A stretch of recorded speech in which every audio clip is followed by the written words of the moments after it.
Well, you want an opening statement? What do you want to do? I'm excited about the start of the season.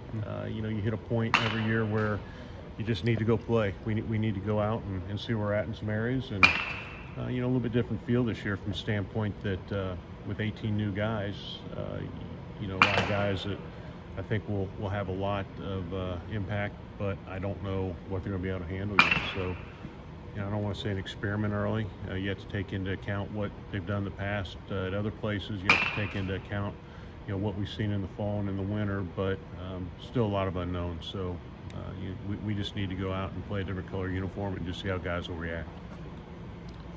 When you go into the portal and you get like a kid like Schmidt out of one of those D3 Wisconsin schools, how do you guys evaluate, this translates to our league and this translates to how we do things? Well, you have the natural talent that you look at, and then a lot of times you have connections with either a coach from the area or a coach in the league. Scouts. It's nice when you know the coach because they give you a little bit of background on how they compete and work ethic and those types of things. It's different every time. It's a little bit of an educated guess. Is what it is. That's what recruiting is anyway. You don't know how they're going to fit in, with the team, and just a lot of unknowns there. Since he's gotten here, is there something about his makeup that you like and that you feel like works? Well, he's the same guy I saw in the summer. Went out, I thought he competed very well. Throws strikes. Like the physical aspects are really good, and then he's a really good person. Does a great job in school. He's intelligent. He's good fit for what I think our program's about.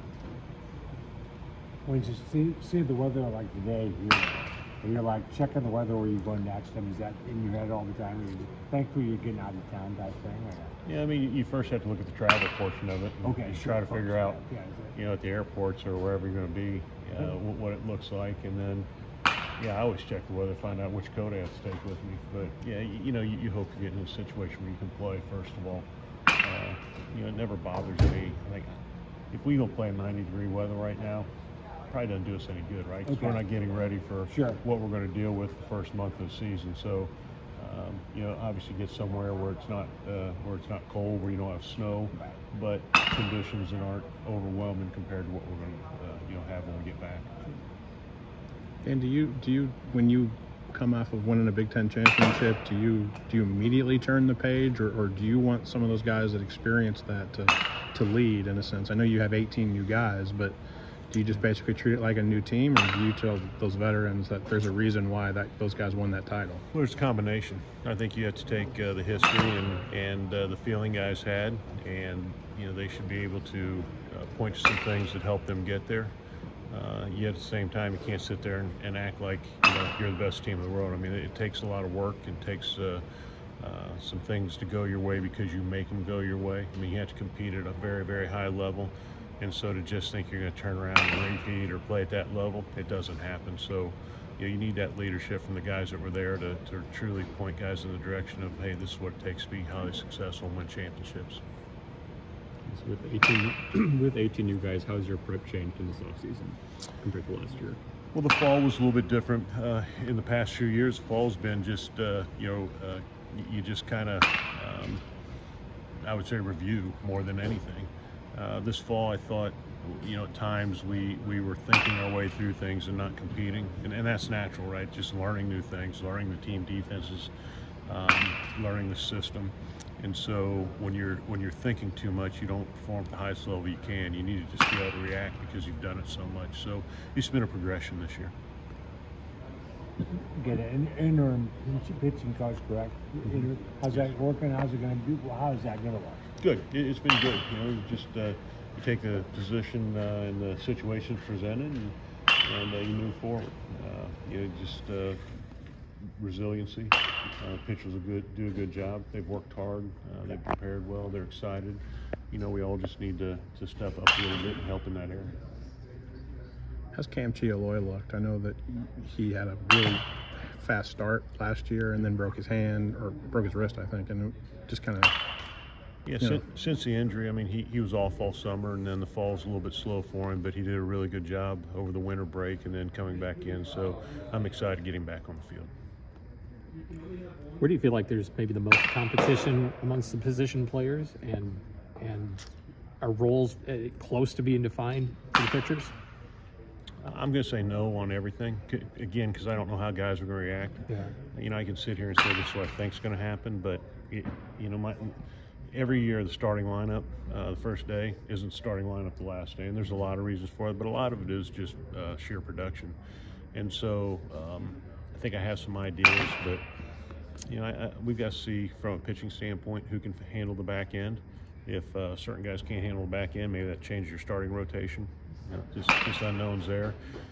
We've defended very, very well in the past. That's something that's really important to me. If you don't defend well, you don't play at championship level. And so, there's that aspect of getting the right defenders on the field where you can still score runs. So, it's not a perfect formula every year. And that's the thing's fun about this whole thing is you have new players every year, and you got to adapt and figure out and help guys, get them in the right position and get them in the right spot in the lineup. And it'll be a challenge for all of us. Mm-hmm. I'm not asking you to put a date on it, but how long does it typically take to find that final date? I would say, usually in the first 2 or 3 weeks, I feel like I have a decent feel for where guys are and where we are with the team. Hopefully we can do that again.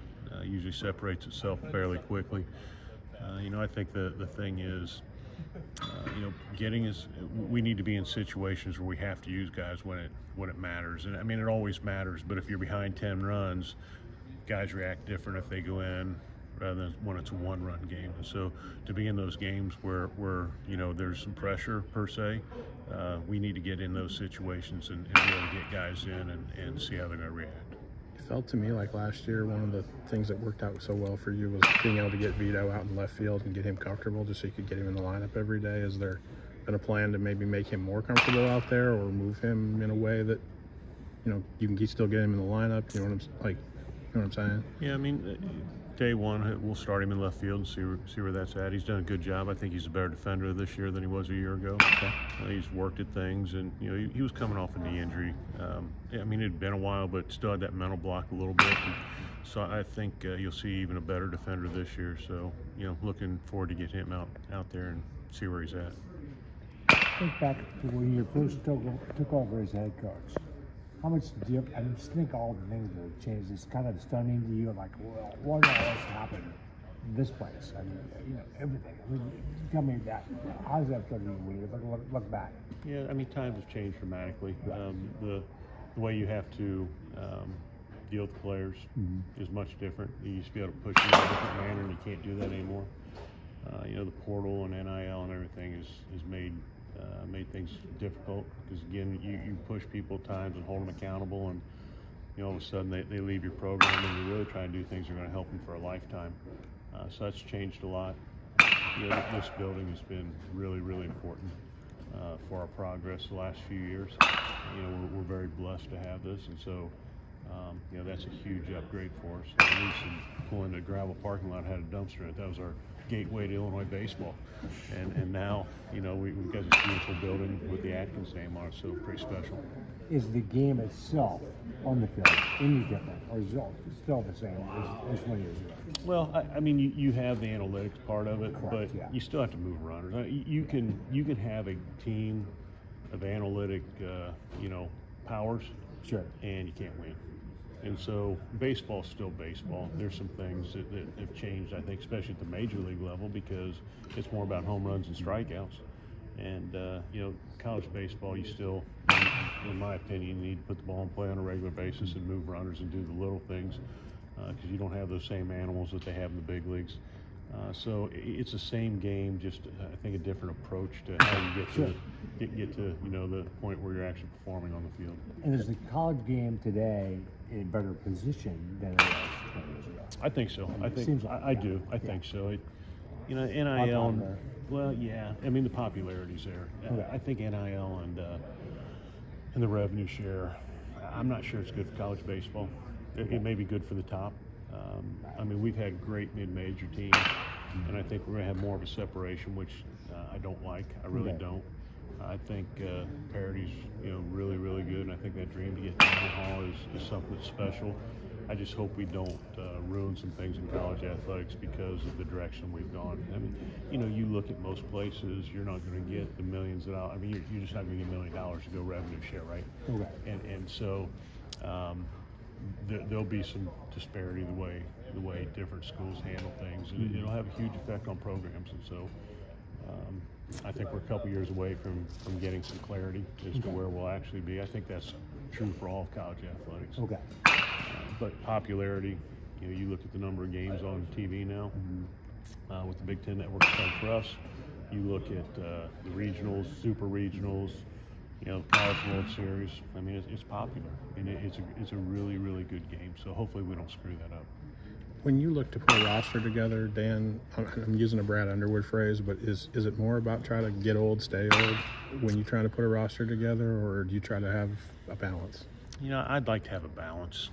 You know, I mean, yeah, when you have some older guys, you feel like you're, you know, with the maturity that you may perform at a higher level, but I still want those guys that are coming into the program, and you know, it's like blood, sweat, and tears, and they have, you know, they just have an ownership.